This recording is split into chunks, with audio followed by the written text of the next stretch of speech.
शुरू करते हैं अल्लाह के नाम से जो बड़ा मेहरबान है। आप सब ठीक ठाक होंगे, खुश होंगे अल्लाह की फजल व करम से। तो आज हम फिर से हम स्टार्ट करते हैं जो इंटर बायोलॉजी का चैप्टर नंबर फर्स्ट है। उनके अंदर टॉपिक हमारे पास फीडबैक सिस्टम, ठीक है। फीडबैक सिस्टम, फीडबैक सिस्टम को हम कंट्रोल सिस्टम भी कहते हैं, ठीक है ना। Control system, feedback system are also known as control system. Feedback system क्या, बॉडी के अंदर होमियोस्टेसिस के अंदर जो इंटरनल कंडीशंस है ना उनका बैलेंस होना ज़रूरी है। होमियोस्टेसिस का क्या है, बैलेंस होना, रेगुलेटेड होना ज़रूरी है इंटरनल। अब वो क्या है कि इंटरनल जो इन्वायरमेंट है वो रेगुलेट होता है, बैलेंस होता है किसके ज़रिए, फीडबैक सिस्टम के ज़रिए, ठीक है ना। अब फीडबैक सिस्टम क्या करता है कि इंटरनल जो कंडीशंस हैं, इंटरनल जो वैल्यूज है ना, जितनी भी इंटरनल इन्वायरमेंट के अंदर आप देखें, ब्लड प्रेशर, पीएच, टेम्परेचर, जितनी भी जो भी चीज़ें हैं इंटरनल फिजियोलॉजी, होमियोस्टेसिस, वो एक बैलेंस रहता है ना, वो बैलेंस रहता है वो फीडबैक सिस्टम, ठीक है। तो फीडबैक सिस्टम क्या करता है कि इन जो भी चीज़ें हैं इनको बैलेंस करता है, ठीक है। अब होमियोस्टेसिस क्या है, सिंपल हमने कुछ नोट्स बनाए, कुछ इंफॉर्मेशन लिखी फीडबैक सिस्टम। अब देखिए in this in homeostasis this is check and balance mechanism. ये क्या लिखा हुआ है, चेक एंड बैलेंस मैकेनिज्म।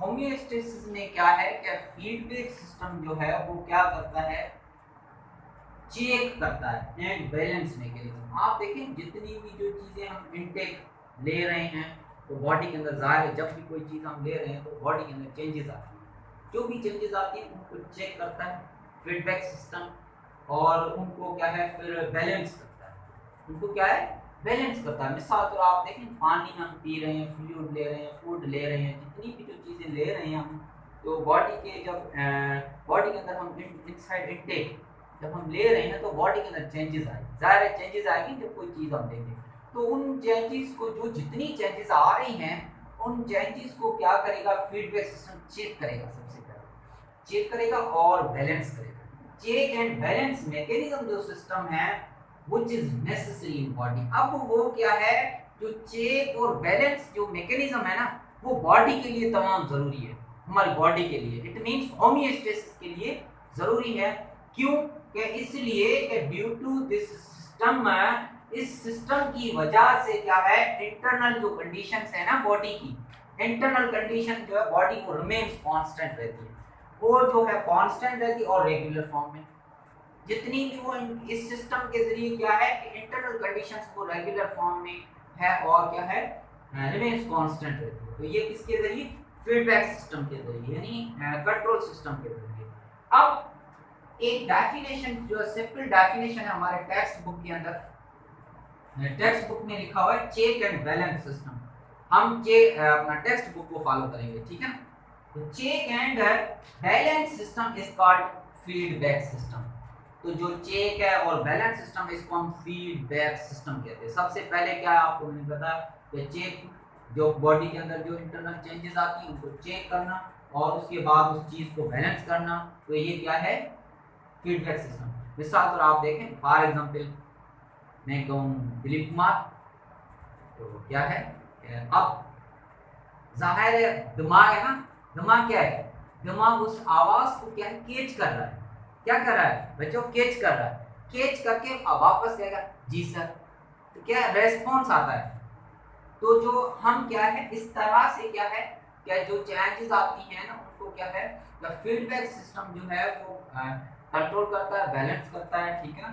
तो check and balance mechanism is called feedback system. Simple definition, check and balance mechanism is called feedback system, ये याद रखना, ठीक है। उसके बाद है इन फीडबैक सिस्टम 3 ऑर्गन्स आ गए इन्वॉल्व। अब फीडबैक सिस्टम के अंदर 3 ऑर्गन्स इन्वॉल्व होते हैं, रिसेप्टर है, second control centre, third effectors. तो नंबर फर्स्ट हमारे पास है रिसेप्टर्स, सेकंड है कंट्रोल सेंटर और थर्ड इफेक्टर्स। ये हमारे पास 3 जो ऑर्गन्स हैं, ये there are 3 organs are involved in feedback system. 3 organs involve होते हैं, कितने? अब देखिए रिसेप्टर क्या है, रिसेप्टर का काम है, रिसेप्टर सेल भी हो सकते हैं, मॉलिक्यूल्स भी हो सकते हैं। तो रिसेप्टर क्या करते हैं, रिसेप्टर जो है, रिसेप्टर मींस रिसीव करना। रिसेप्टर क्या है, रिसीव कर रहा है सेंसेशन चेंजेस। अब सेंस कितनी है, 5 है हमारे पास। सेंस कितनी है, 5। सेंस कितनी है, 5। स्मेलिंग, टेस्टिंग और touching,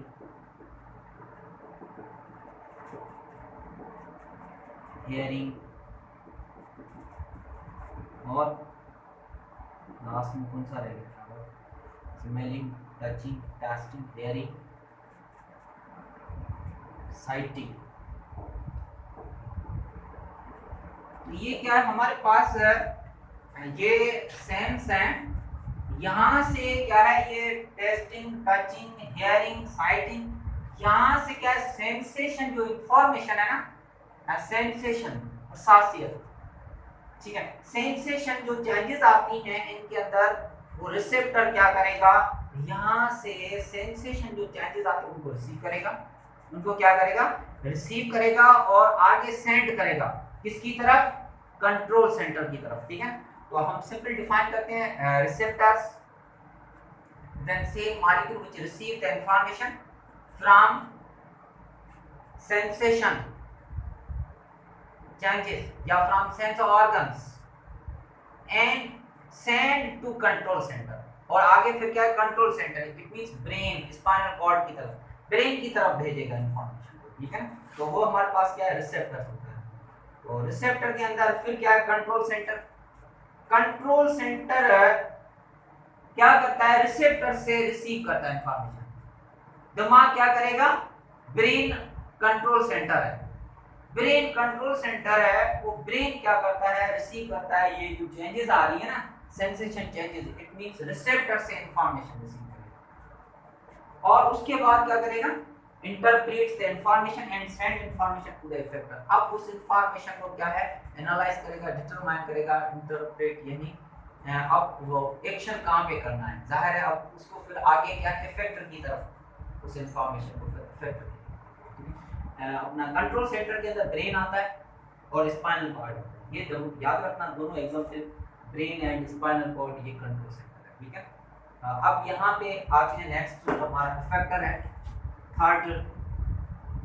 effectors receive the information from the control centre. Effector क्या करता है, रिसीव करता है कहां से इंफॉर्मेशन को, कंट्रोल सेंटर से, ठीक है ना। आप देखें सबसे पहले क्या है, रिसेप्टर, रिसेप्टर के बाद कंट्रोल सेंटर, फिर थर्ड नंबर पे इफेक्टर। रिसेप्टर ने इंफॉर्मेशन किसको दी, कंट्रोल सेंटर को, कंट्रोल सेंटर ने इंफॉर्मेशन किसको दी, इफेक्टर को। याद रखना, ये नंबर वाइज याद रखना, पहले रिसेप्टर, फिर कंट्रोल सेंटर, फिर इफेक्टर। रिसेप्टर किसको इंफॉर्मेशन देगा, कंट्रोल सेंटर को, कंट्रोल सेंटर इंफॉर्मेशन किसको देगा, इफेक्टर, ठीक है ना। तो अब इफेक्टर ने किससे रिसीव की इंफॉर्मेशन, कंट्रोल सेंटर से, कंट्रोल सेंटर ने किससे इंफॉर्मेशन रिसीव की, रिसेप्टर से, ठीक है। तो effector receives the information from the control centre, यानी इफेक्टर ने रिसीव कहां से की, इफेक्टर, ये देखें आप, फॉर एग्जांपल ये अपने डायग्रामेटिकली हम समझते हैं, आप देखें ये हमारे पास क्या है, इफेक्टर, ये क्या है शाबाश, इफेक्टर, मसल्स। यहाँ पे ये हमने मसल्स बनाई, कौन सी मसल्स, स्केलेटल मसल्स, जो हड्डियों के साथ अटैच है, बोन्स के साथ, वो स्केलेटल मसल्स।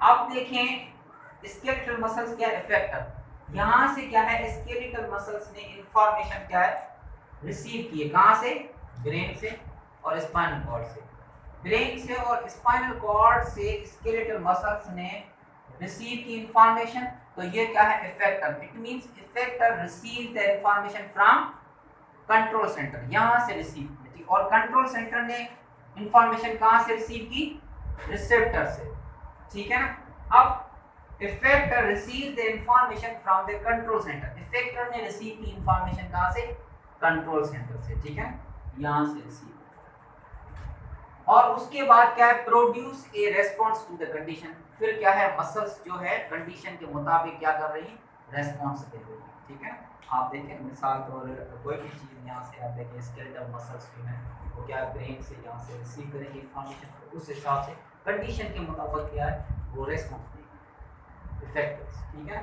अब यहाँ से ये जो हमारे पास ये देखे डायग्राम में, ये टच यानी छूना, ये स्मेलिंग, ये सेंसरी सेल्स है, ये हमारे पास क्या है सेंसरी सेल्स। और भी होते हैं हेयरिंग, जैसे लिखा है टेस्टिंग, साइडिंग, ठीक है, टचिंग, स्मेलिंग, ये स्मेलिंग। अब इन्होंने क्या है कि जो जब भी कोई बदबू या खुशबू जो आ रही होती है तो उनको क्या है रिसीव करना है, ठीक है, फिर आगे ब्रेन की तरफ देखते, फिर हमें पता चलता है कि यार ये अच्छी सी खुशबू है फूलों की या खराब है। इस तरह से टच कोई चीज़ हमें लगती है स्किन के ऊपर, ठीक है, तो यहाँ से इंफॉर्मेशन फिर ब्रेन की तरफ, ब्रेन क्या करता है तो उसको डिटरमाइन करता है, फिर आगे क्या है यहाँ से फिर क्या है इफेक्टर की तरफ, ठीक है, इफेक्टर में आते हैं ब्लड वेसल्स आती है, ब्लड आती है, ठीक है। तो ये हमारे पास याद रखना, जो चीज़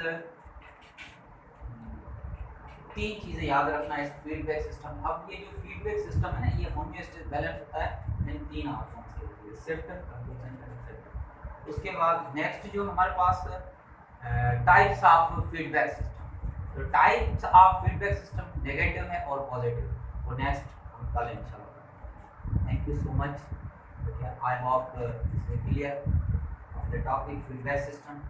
ओके।